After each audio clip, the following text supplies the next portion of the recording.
Salut à tous, Jérôme pour WeRFPV. Aujourd'hui, on va s'intéresser à une stack 8S de chez Secure à base de microcontrôleurs H7 pour l'AFC et surtout à base de firmware AM32 pour les ESC. Il y a tout juste un an, je commençais à tester les MCU AT32 et les ESC AM32. Alors si pour les premiers, ça s'est plutôt bien passé, pour AM32, malheureusement, j'ai renoncé à publier l'article et la vidéo. Alors même si j'ai réussi à faire voler mon quad en AM32, j'ai rencontré tellement de problèmes, j'ai dû tester tellement de firmware en cours de dev, j'ai aussi dû compenser ou désactiver des trucs dans Betaflight et tout ça pour avoir au final quelque chose qui vole quand même moins bien que mes quads sous BLIS ou BLI32. Alors où est-ce qu'on en est un an plus tard et que vaut cette stack de chez Secure?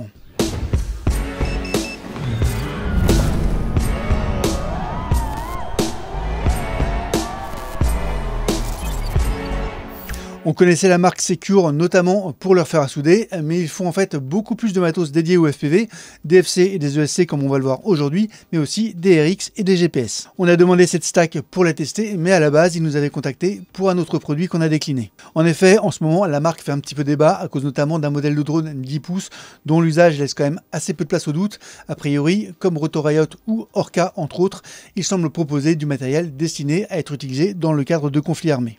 Évidemment, chez WeRFPV, on est triste de voir nos machines détournées pour ces usages, donc on voulait au moins en parler, mais ce qui nous intéresse aujourd'hui, au-delà de la stack, c'est surtout AM32. Dernier point qu'on voulait aborder rapidement, parce que c'est une question qui nous a été posée quand on a posté les premières photos de la stack, est-ce qu'il s'agit de matos rebadgé? Alors franchement, c'est difficile à dire, l'AFC avec son double format 20 par 20 et 30 par 30 est quand même assez spécifique, tout comme les ESC avec leur pad orienté à 45 degrés. En tout cas, dans les deux cas, je n'ai pas réussi à trouver d'autres modèles avec un layout comparable. Je vous épargne l'unboxing, on va directement faire le tour des deux cartes. Je vais vous parler de leurs principales caractéristiques, vous donner mon avis suite au montage et ensuite on essaiera de mettre en avant leurs points forts et leurs points faibles. Comme vous pouvez le voir, je n'ai toujours pas récupéré ma caméra, donc j'ai pris la stack en photo, ça sera plus facile à commenter et en plus on verra certainement mieux qu'en vidéo, donc finalement c'est pas forcément plus mal. On va commencer par la FC, comme vous pouvez le voir, elle est compatible à la fois pour un montage en 20 par 20 ou en 30 par 30. Si vous voulez la monter en 20 par 20, vous avez la possibilité de découper les trous en 30 par 30, mais du coup ça la condamne à un usage 20 par 20 si plus tard vous aviez envie par exemple de la monter dans un autre quad qui lui prend du 30 par 30. D'un côté de la carte, vous retrouverez des pads pour la soudure de tous les fils et de l'autre côté, vous retrouverez au contraire des connecteurs. Donc ça, c'est plutôt sympa. L'AFC propose les deux au choix, connecteur ou pad, comme ça, vous pouvez faire comme ça vous arrange. Le MCU est un H743 de SM32. Aujourd'hui, c'est ce qui se fait de plus puissant pour nos FC. Donc voilà, on va pas se plaindre, un petit peu le plus, peu le moins, même si c'est pas demain la veille qu'on utilisera toutes ces capacités. Le gyro qui équipe cette EFC est un MPU 6000. Entre temps, il y a une V2 de l'AFC qui est sortie et elle est équipée d'un ICM 42688P. Alors c'est judicieux de rester dans les deux cas sur des gyros qui tournent à 8 kHz pour ne pas être obligé de brider la boucle PID. Donc dans les deux cas, les choix de gyros sont plutôt cohérents. Concernant l'emplacement du gyro, comme vous pouvez le voir, le MPU 6000 et l'ICM, c'est pareil, il se trouve en plein milieu de la carte, du côté des pads à souder. Côté montage, la logique ce sera de monter cette EFC avec cette face vers le haut pour que les pads de soudure soient facilement accessibles et que le gyro soit le plus éloigné possible des perturbations générées par les ESC. Cette stack est compatible 8S, donc l'AFC est aussi compatible 8S. Si vous voulez voir ce que donne le 8S, on vous invite à regarder la petite vidéo qu'on avait fait il y a quelques mois. On vous mettra le lien dans la description et quelque part au-dessus. Le connecteur est de type USB-C. Alors c'est devenu un standard aujourd'hui, mais ça mérite quand même d'être rappelé. On regrettera peut-être l'absence d'un spike absorber au niveau de l'AFC. Alors de toute façon, c'est quelque chose de très rare, mais qu'on retrouve quand même sur certaines FC, comme chez SpeeDB par exemple. Si vous voulez en analogique, pas de souci, elle est bien équipée d'une puce pour gérer l'OSD. Vous retrouverez également un baromètre, on est sur un classique BMP 280. On a des pads pour les 4 moteurs supplémentaires, donc elle peut gérer jusqu'à 8 moteurs. Donc il y a 4 moteurs qui sont gérés via le connecteur, et vous pouvez rajouter 4 autres moteurs ici via les pads de soudure. Et enfin, elle embarque également de la mémoire pour la black box, donc vous avez 16 mégaoctets de disponibles. Alors 16 mégaoctets, c'est plutôt classique, mais pour une carte haut de gamme, ça fait un peu radin quand on voit qu'à côté, on a un MCU de type H7. Autre bon point, comme vous pouvez le voir sur cette photo, tous les pads sont labellisés, donc ça c'est toujours pratique quand on fait le montage. Et côté connecteur, c'est pareil, on retrouve aussi des labels pour tous les pins. Petit regret, sauf erreur de ma part, il semblerait qu'aucun pad 5 volts de la carte ne soit alimenté quand elle est branchée en USB. Et ça, c'est un petit peu regrettable. Par exemple, quand on est à l'atelier, pouvoir alimenter le RX sans devoir brancher une lipo, c'est toujours appréciable. Et sur le terrain, c'est toujours sympa de pouvoir alimenter l'AFC le temps que le GPS se fixe, plutôt qu'être obligé de tout alimenter via une lipo et avoir un VTX qui surchauffe avant même d'avoir décollé. Côté accessoires, on est sur quelque chose d'assez basique. Vous allez retrouver une nappe pour vous connecter aux ESC et un connecteur, je pense, pour pouvoir connecter un RX par exemple. Vous retrouvez également deux jeux de soft mount avec deux hauteurs différentes. Donc ça, on y reviendra tout à l'heure. C'est pas mal. Et enfin, en bonus, ce qu'on retrouve quand même rarement avec des FC, on a un buzzer classique, hein, pas un buzzer autonome. Mais voilà, ça peut toujours servir. Alors perso, moi j'utilise les moteurs en guise de buzzer. Mais pour ceux qui sont intéressés, vous aurez un buzzer dans le package. On va maintenant s'intéresser à ces ESC de chez Secure. Donc le modèle ici, c'est le E70 G2. Donc le G2, sa particularité, c'est qu'il est au format 30 par 30 uniquement. Si vous voulez du 20 par 20, il n'y a pas de souci. Il existe un autre modèle de ces ESC qui s'appelle du coup le G1 tout simplement. Au niveau des spécificités qui sautent tout de suite aux yeux, vous l'aurez certainement marqué, les pads de soudure pour les moteurs sont orientés à 45 degrés. C'est quelque chose qu'on ne voit pas souvent et qui est plutôt malin. Voilà, du coup ça permet de faire partir les câbles dans ce sens là. Alors je trouvais ça vraiment chouette et en fait quand j'ai fait le montage je me suis aperçu que je m'en suis pas du tout servi parce que finalement ça m'a pas tant arrangé que ça. Pour illustrer ça, voici une photo du montage. En fait moi j'ai tendance à faire venir les fils moteurs bien sur le côté parce que j'aime pas qu'ils partent ici vers l'avant. Ça fait toujours quelque chose qui peut s'accrocher hein, quand le quad passe par exemple dans les branches. Donc moi j'aime bien avoir voilà, les fils qui collent le plus possible l'intérieur du bus. J'ai même pas spécialement réfléchi en faisant mon montage, hein, j'ai fait comme j'ai fait d'habitude. Du coup personnellement j'exploite pas, c'est pas d'orienter à 45 degrés. Mais peut-être que vous, hein, vous pourrez y trouver un intérêt. Ces ESC sont capables de délivrer un courant continu de 70 A et 150 A en burst. Hein, c'est carrément énorme.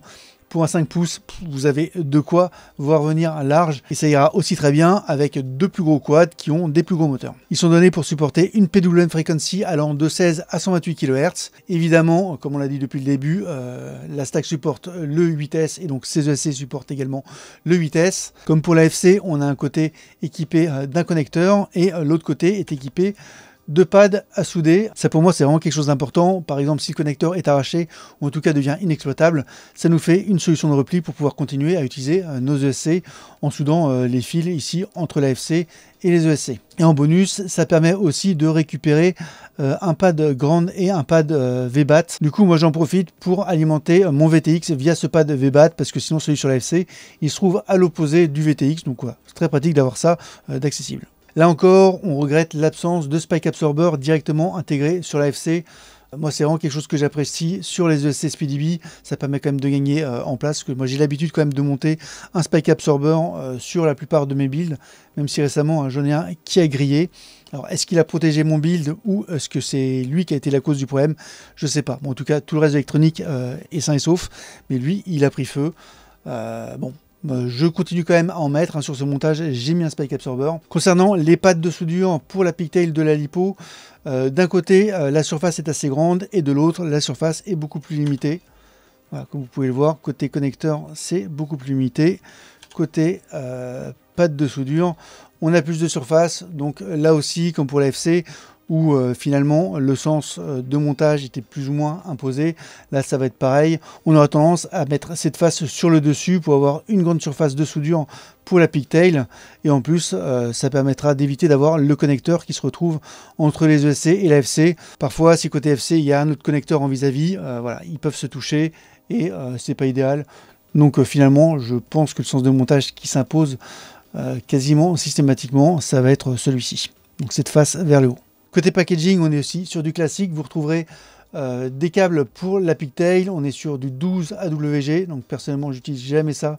Je les remplace par du 14 AWG. C'est un peu plus fin, un peu plus léger, un peu plus flexible. Et ça suffit largement, en tout cas pour du 5 pouces. Vous retrouverez évidemment un connecteur XT60.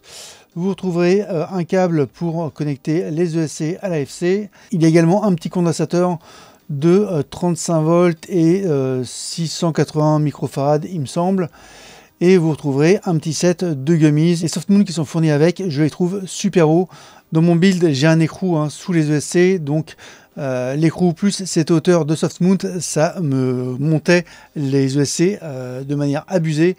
Du coup, ce que j'ai fait, c'est que j'ai inversé les soft mount courts de l'AFC, je les ai montés sous les ESC, et ces soft mount longs des ESC, je les ai utilisés au niveau de l'AFC. Ouais, je vous montre ce que ça donne en vue du côté. Donc moi j'ai un écrou, j'ai des soft mount très courts qui sont ceux de l'AFC. Vous voyez, ça suffit largement pour surélever les ESC. Et après j'ai mis les soft mount qui sont un peu plus hauts entre les ESC et l'AFC. Et voilà, là aussi ça tombe nickel. Là l'idéal ça aurait été d'inverser les soft mount qui sont fournis avec les ESC et l'AFC, ou fournir deux tailles de soft mount pour les ESC comme c'est le cas pour l'AFC. Et enfin, pour un même modèle de SC, vous avez le choix du firmware, soit du BLI32, soit de la M32. Donc vous le savez, BLI32 est abandonné. Si vous n'avez pas tout suivi sur l'histoire, n'hésitez pas à jeter un petit coup d'œil au lien qu'on vous mettra dans la description ou la petite fiche qu'on vous mettra au-dessus pour aller voir notre vidéo concernant l'abandon justement de BLI32. Du coup, forcément, on ne recommande plus d'utiliser ce firmware. Et comme je le disais en intro, on avait surtout envie de retester AM32 sur un 5 pouces pour voir si les choses se sont arrangées. Donc nous, on a opté pour la version AM32. Mais si malgré tout vous voulez la version BLI32, elle reste disponible. Passons maintenant à ce qui m'intéressait vraiment avec cette stack, les ESC AM32. Et justement, ça a plutôt mal commencé. J'ai cru être parti pour un revival de l'année dernière. Les emmerdes ont commencé avant même le premier vol. La première chose que j'ai faite après avoir monté les ESC, ça a été de vérifier la version du firmware AM32 qui était flashée sur les ESC. Donc, comme vous pouvez le voir ici, je zoome un peu, il s'agissait de la version 2.13 de AM32. Et c'est une version qui n'existe pas. Voilà. Au moment où je tourne cette vidéo, la dernière version officielle, c'est la 2.12. Et il y a une version qui est en cours de pré-release, qui est la 2.16, qui est actuellement en RC3. Mais la 2.13, pas de trace en tout cas, au niveau des releases sur les GitHub du projet AM32. Après quelques recherches sur le Discord du projet, j'apprends que la version 2.13 est en fait un firmware de test qui ne devrait même pas être distribué. Et du coup, forcément, je me dis que ça commence plutôt mal. J'apprends aussi, toujours sur le Discord, que Secure a conçu son truc dans son coin sans contacter les équipes de AM32. Du coup, ils ont découvert l'ESC une fois qu'il a été commercialisé. Et ça, c'est toujours un peu dommage. D'autres constructeurs étaient déjà tombés dans ce travers avec ELRS. Et c'est fou parce qu'on voit que les mêmes erreurs continuent à se répéter chez les différents constructeurs. Je sais pas, ils ont un peu de mal à apprendre. Bon voilà, en tout cas, c'est comme ça et il faut faire avec. Je continue donc à creuser sur le Discord du projet AM32 et là je vois que Supafly, le gars qui fait le preset et qui fait partie de la team Betaflight, a passé tout son mois de juillet à essayer de faire marcher ces mêmes ESC en testant plein de réglages et plein de firmware différents. C'est exactement ce que j'ai vécu l'an dernier avec les ESC Skystar AM32 et qui m'avait vraiment fait péter un câble. Et j'ai pas vu de solution heureuse à son aventure. Du coup, cette fois, avant de perdre mon temps à tester des trucs foireux, j'ai contacté tout de suite Alka, du coup le développeur principal et le créateur de AM32. Lui, il me dit qu'il a enfin reçu l'ESC, mais qu'il n'a pas encore eu le temps de le monter dans un quad. Mais par contre, la dernière version du firmware qui est en cours de dev contient des améliorations justement destinées à cet ESC. Au final, j'ai même pas volé avec la version 2.13 qui était flashée sur les ESC. J'imagine que j'aurais eu les mêmes emmerdes que Supafly, mais je peux pas en mettre ma main à couper. En tout cas, du coup, Alka m'a fourni une version fraîchement compilée de la version 2.16 en RC4, qui n'est pas encore dispo sur le GitHub, pour que je puisse faire mes premiers tests et lui faire un retour du comportement justement de ce firmware avec ces ESC. Évidemment, comme il ne s'agit pas d'un firmware officiel, c'est impossible de le flasher avec le configurateur en ligne. Donc je me suis rabattu sur l'ancien configurateur offline. Dans l'hypothèse où vous achèteriez cette stack et qu'il n'y a toujours pas de firmware officiel, on publiera avec cet article le firmware que j'ai utilisé et je vais vous montrer comment le flasher tout de suite. La première étape consiste à récupérer le configurateur offline sur la page de M32. Donc on vous mettra l'adresse dans l'article et dans la description sous la vidéo.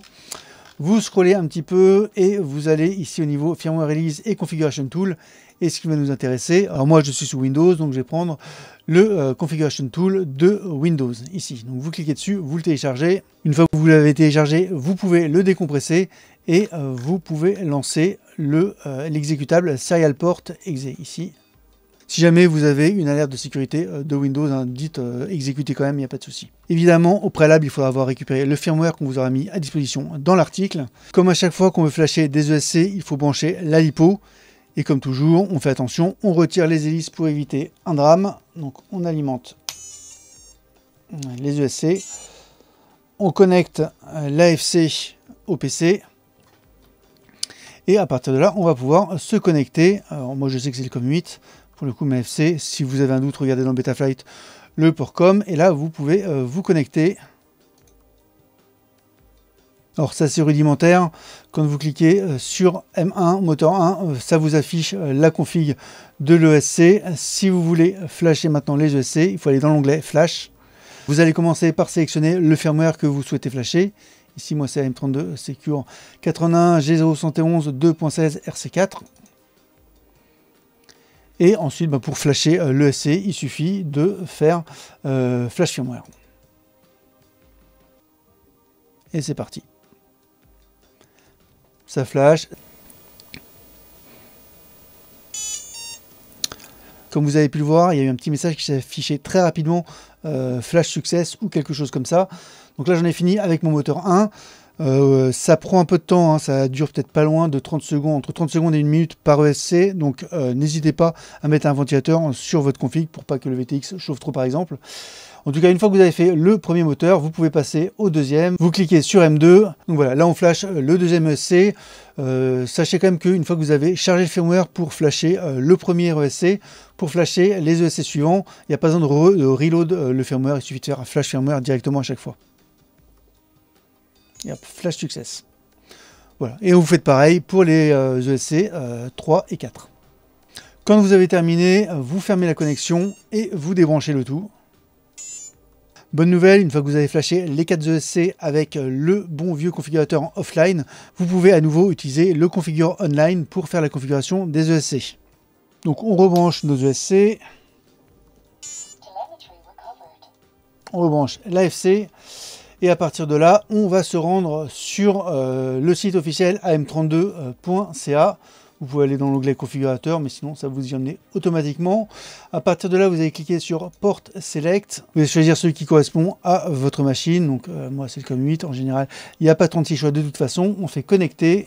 Voilà, donc là, je suis bien connecté. Donc maintenant, je vais appuyer sur Read pour lire l'état de la configuration. Hop, un ESC, 2 ESC, 3 ESC et 4 ESC. Voilà, je viens de récupérer toute ma configuration.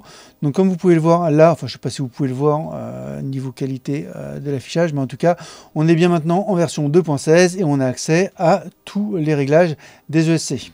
Côté configuration, j'ai quasiment tout laissé par défaut, à l'exception du moteur KV que j'ai réglé sur la valeur juste en dessous de mes moteurs. Mes moteurs, c'est du 1950 kV. Donc j'ai choisi 1940 kV. Par défaut, je crois que c'était du 2200 kV, quelque chose comme ça.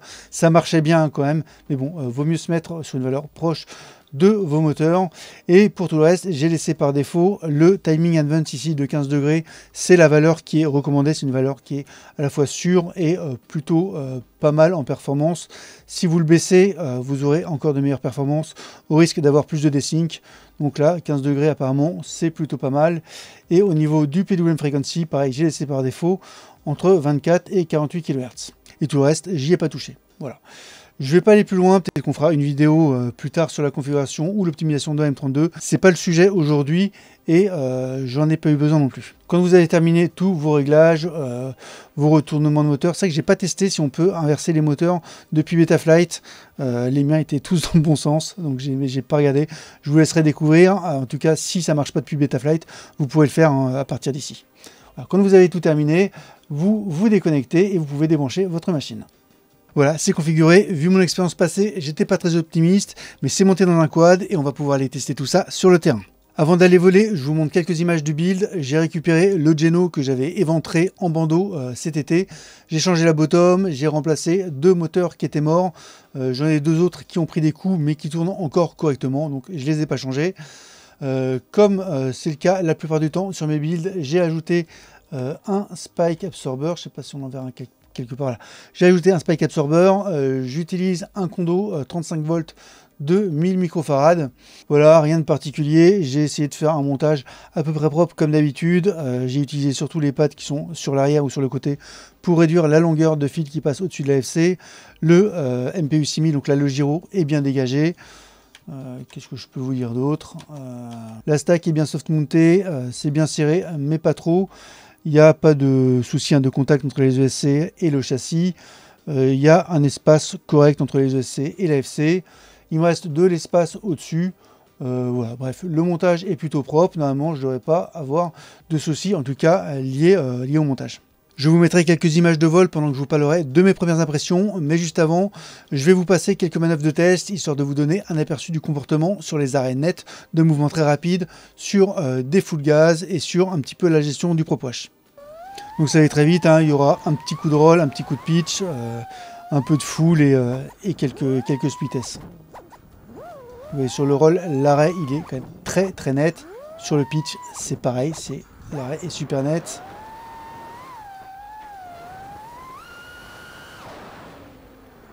On n'a pas spécialement de vibration sur la montée en full. Et sur les manœuvres de split S, il n'y avait pas de problème de prop wash. C'était aussi très propre. Voilà.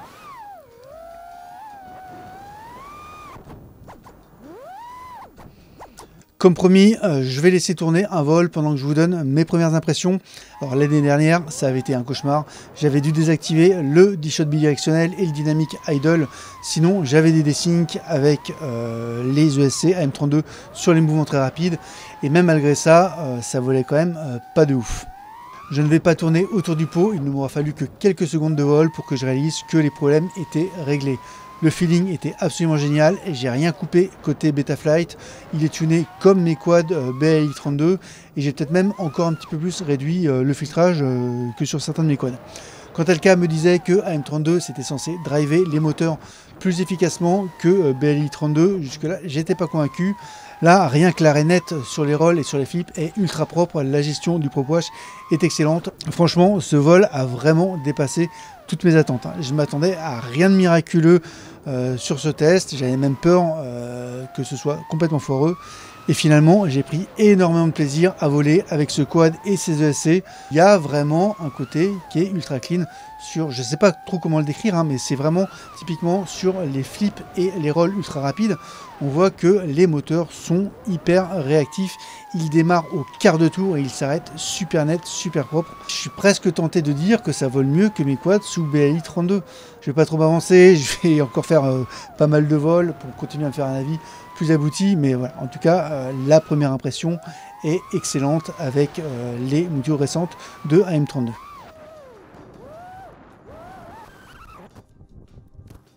Mais tout ce que je viens de vous dire, ça ne concerne que mon feeling. Avant d'en venir à la conclusion, on va quand même jeter un petit coup d'œil à la black box pour voir ce que ça nous dit. Alors côté bruit, on va commencer par le roll.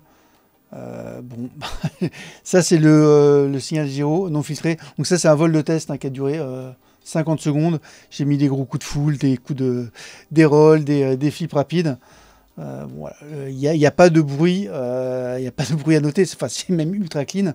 Il n'y a rien d'anormal en tout cas. La frame est plutôt propre. Le mec avait pris quand même pas mal de chocs. Voilà. Mais il n'y a rien qui vienne des ESC qui puisse nous inquiéter. Sur le pitch, c'est à peu près pareil. On a un tout petit micro-pic ici autour des 240 Hz. On a un micro-bidule ici. Mais voilà, ça reste ultra propre. Hein. Et ça, encore une fois, c'est avant filtrage. Hein. Après filtrage, voilà, que ce soit le pitch ou le roll, il ne reste plus rien. Sur le yaw, c'est exactement pareil. C'est très propre. Si on jette rapidement un coup d'œil à des mouvements maintenant sur le roll, des mouvements de roll rapides. Voilà. C'est clean, il n'y a pas vraiment d'overshoot. Voilà, c'est nickel sur le roll. On va jeter un coup d'œil vite fait sur le pitch. Sur le pitch, c'est pareil, c'est plutôt clean. Hein. Voilà. Micro overshoot, mais ouais, ça va. C'est vraiment propre. En tout cas, il n'y a rien qui puisse nous alarmer concernant les ESC au niveau de cette black box. C'est tout à fait comparable à ce que j'ai avec du BLI32. Voilà, on ne va pas s'acharner davantage sur la black box. Le but, c'était juste de vérifier qu'il n'y a rien d'anormal qu'on pourrait imputer aux ESC. Voilà, du coup, j'ai changé les ESC sur ce quad. J'ai changé la stack entière, mais pour le coup, là, c'était vraiment les ESC qui nous intéressaient. Et on ne voit rien d'anormal par rapport à ce que j'avais avec mes ESC précédents. C'est tout aussi propre, il n'y a rien qui s'est dégradé. Donc, côté de la box, il n'y a rien à signaler. Tout va bien et ça correspond plutôt bien aux impressions que j'ai eues en vol. On arrive à la fin de cette review, je n'ai maintenant plus le moindre remords à laisser partir BLI 32. Évidemment, il faudra voir sur le long terme ce que ça donne niveau durabilité. Il faudra tester le firmware sur d'autres ESC et aussi avec du matos différent, mais l'ère post-BLI 32 reprend des couleurs. Les réglages par défaut sont très proches des réglages recommandés. Pour le moment, ça fait très bien le boulot, mais il n'est pas exclu qu'on envisage un tuto plus détaillé concernant l'utilisation de M32 si le besoin s'en fait sentir. Malgré tout, cette première vidéo contient déjà tout ce qu'il faut pour commencer. Concernant la marque Secure, il nous propose ici une belle stack, même si on aurait aimé que des spike absorbers pour protéger l'électronique soient intégrés et que certains pads 5 volts soient alimentés quand l'AFC est connecté en USB. À part ces deux tout petits détails, on n'a pas de reproche à faire sur le matériel. Notre seul regret, vous l'aurez compris, concerne la version du firmware AM32 qui est livrée avec ces ESC. On aurait aimé une meilleure collaboration du fabricant avec l'équipe AM32. Je trouve ça quand même assez regrettable d'avoir à contacter moi-même directement le développeur pour pouvoir obtenir un firmware qui n'est pas encore sorti pour pouvoir profiter pleinement de ces ESC. Je garde quand même une toute petite réserve, peut-être que Superfly n'a vraiment pas eu de bol avec sa version des ESC et que la version 2.13 aurait correctement volé sur ma machine. Mais bon, comme le développeur lui-même m'a dit de ne même pas perdre mon temps à essayer, donc je vous recommanderais d'en faire autant et de passer directement à la version 2.16 officielle si elle est sortie au moment où vous regarderez cette vidéo, ou à défaut d'utiliser le firmware qu'on vous aura partagé dans l'article de blog qui accompagne cette vidéo. Voilà, c'est notre seul bémol et heureusement, après avoir suivi cette vidéo, ça ne devrait plus être un problème. Et à court ou moyen terme, on devrait pouvoir retrouver la nouvelle version du firmware directement dans le configurateur officiel en ligne. On va s'arrêter là pour aujourd'hui. Je vais un petit peu lever le pied sur les vidéos. Ça m'a pris beaucoup de temps ces derniers mois et on a pu aborder les principaux sujets qui me tenaient à cœur pour cette rentrée. Encore merci pour vos nombreux retours bienveillants. On se retrouve dans pas trop longtemps quand même pour des épisodes plus light de notre série Au cœur du drone. Comme toujours, pensez à vous abonner si ce n'est pas déjà le cas pour ne rien rater des prochaines vidéos. Et si ça vous a plu, un petit like entretient la motivation. A bientôt, c'était Jérôme pour We Are FPV.